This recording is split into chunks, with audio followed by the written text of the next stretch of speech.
Hi, I'm attorney Renee Osipov with Chelle Law, and we assist nurse practitioners with employment contract issues. Today I'm talking about PTO, paid time off. How much should you receive? So the short answer is it really kind of varies, and it really depends on how long you've been there. Have you accumulated seniority?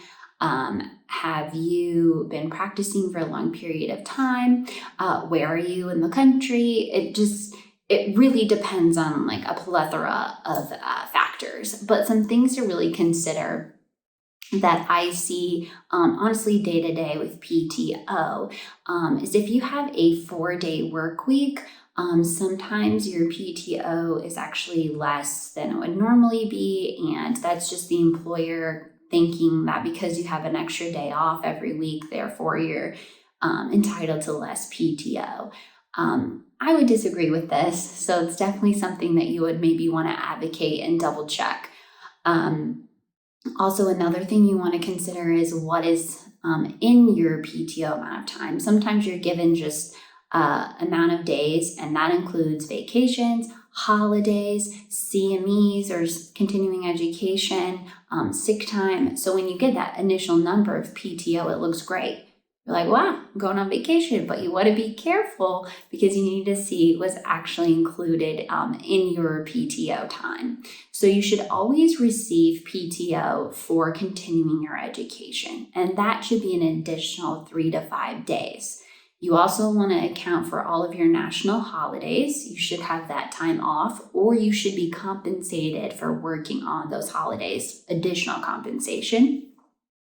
And then normally it's anywhere from like 3 to 5 weeks, I would say is average starting out. And then it just kind of goes up from there.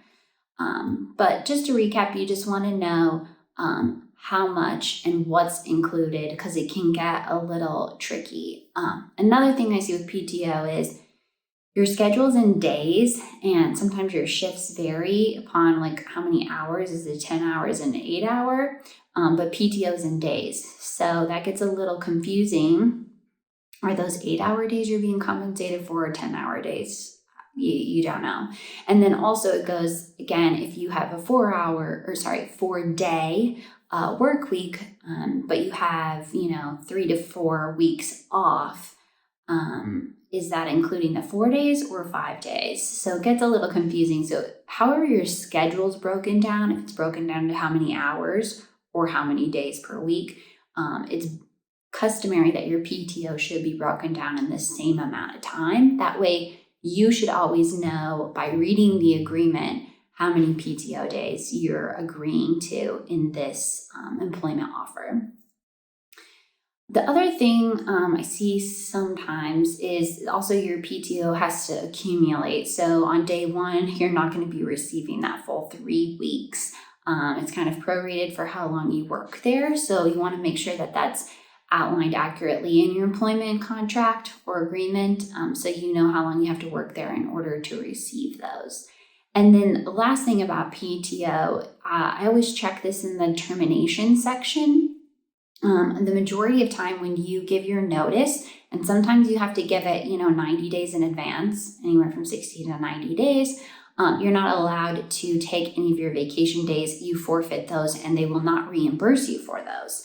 So keep that in mind if you're thinking about terminating your agreement. You definitely want to check and make sure, are you going to be losing all your vacation, sick days, any type of paid time off?